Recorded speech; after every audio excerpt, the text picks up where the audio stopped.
When people think about the origins of economic thought, the first names that usually come to mind are Adam Smith, Karl Marx, or maybe Aristotle if they paid close attention in school. But hidden in a quieter corner of history, there's another name almost nobody talks about.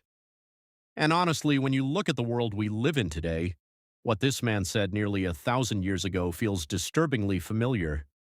Because long before capitalism, before central banks, before stock markets and modern finance, a Muslim thinker made a warning that still echoes through every financial crisis we see today. He believed that the moment money loses its moral compass, societies begin to rot from the inside out. And looking around today, it's hard not to wonder if he understood us better than we understand ourselves. Welcome to the world where money, power, fear, greed, and human nature collide. Because economics isn't really just about numbers, it's the story of how people treat each other. To understand Al-Ghazali, you first have to picture the world he lived in. The year is around 1100 AD. Europe is still fragmented, poor, and struggling through the aftermath of the early Middle Ages. But at the exact same time, the Islamic world is experiencing an extraordinary rise. From Al-Andalus in Spain all the way to Persia, cities are exploding with trade, wealth, and ideas. Baghdad, Damascus, Cairo, these weren't just cities, they were centers of knowledge, finance, culture, and innovation. Caravans moved constantly across trade routes carrying silk, spices, gold, silver, and textiles. Markets were alive with energy. Scholars debated philosophy, astronomy, medicine, mathematics, and law. It was one of the most intellectually vibrant periods in human history. And in the middle of all this wealth and growth, there was one man looking deeper than everyone else, Ebu Hamid el-Ghazali. Al-Ghazali wasn't just a religious scholar, he wasn't just a philosopher either. He was someone who paid extremely close attention to human behavior. He studied the relationship people had with money. He watched how power changed human beings. He tried to understand why civilizations rise and why they eventually begin to decay. Born in 1058 in Persia, he quickly became one of the most respected intellectuals of his time. At a relatively young age, he was already teaching at some of the most prestigious institutions in the Islamic world.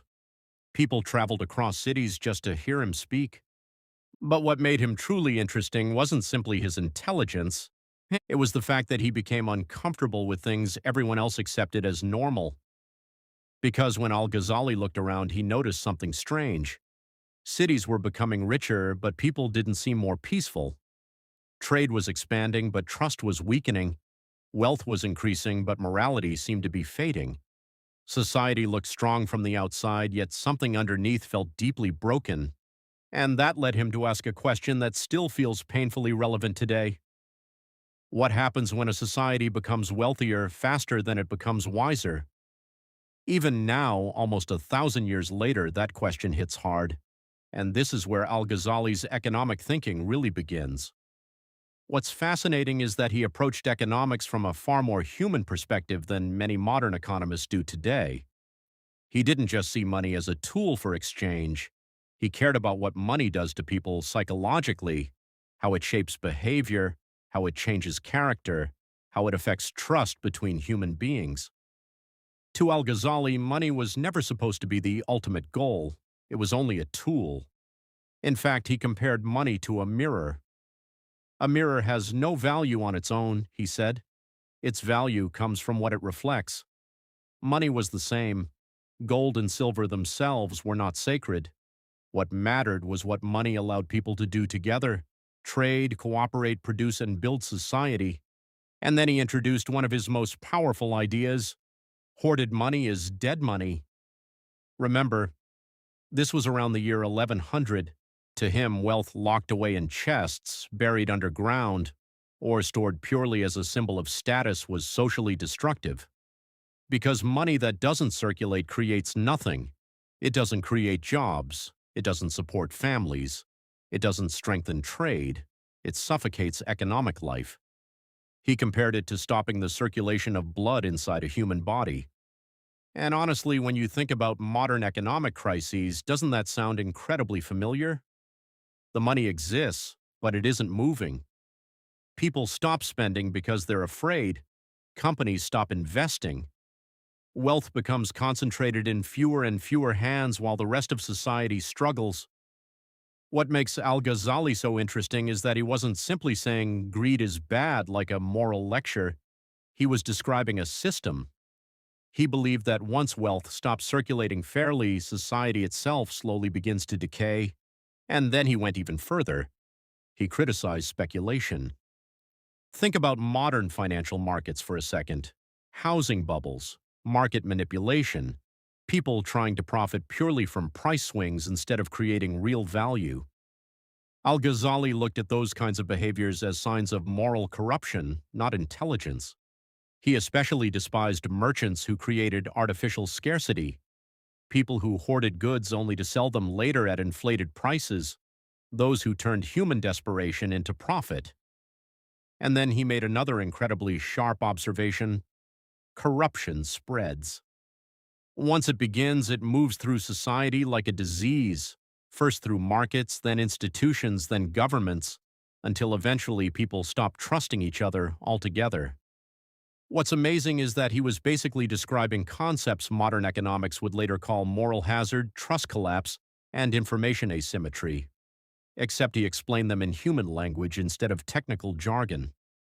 Al-Ghazali also placed enormous importance on labor and honest work. He believed wealth earned through effort strengthened human character, while wealth gained through manipulation or exploitation slowly destroyed it from within. Because in his eyes, societies become stronger when people contribute more than they take. But when too many people focus only on extracting value from others, the system begins to rot. And maybe one of the most surprising things about him was this: he openly criticized governments too, especially rulers who manipulated currency. In medieval times, some rulers secretly reduced the gold and silver content inside coins to stretch government finances. In other words, they quietly reduced the real value of money. Sound familiar? Al-Ghazali called this what he believed it really was: theft. Because weakening a currency without openly admitting it was, in his eyes, a betrayal of public trust. He believed it hurt ordinary people the most, especially the poor. And here's the truly fascinating part. He predicted that once people stop trusting their own currency, they will naturally begin turning towards stronger alternatives. He said this nearly 1,000 years ago, and today we've seen exactly that happen in places like Venezuela, Argentina, and Zimbabwe, where people often abandon local currency because they no longer trust the promises behind it. Al-Ghazali understood something many people still struggle to understand today. Money is not purely technical, it's psychological. At its core, money is built on belief. And once people stop believing, the system itself starts to fail. But maybe his deepest insight of all was this: economics is ultimately about human nature. People hoard because they're afraid. They manipulate because they're greedy. They cheat because they think they won't get caught. And when everybody else is doing it, people begin convincing themselves their own behavior is normal too. That's why Al-Ghazali believed you can't fix an economy simply by changing laws. You also have to shape the incentives that shape human behavior.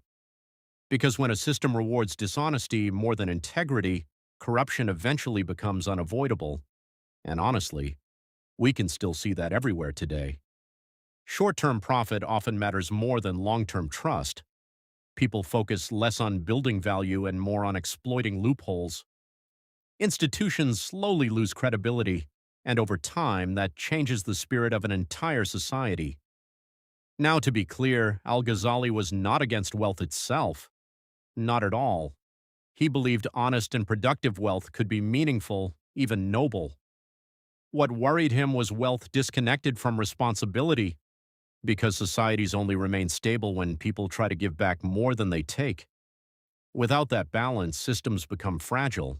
And this is the part that feels almost eerie today: extreme wealth inequality, massive debt, speculative bubbles, institutional distrust, inflation anxiety.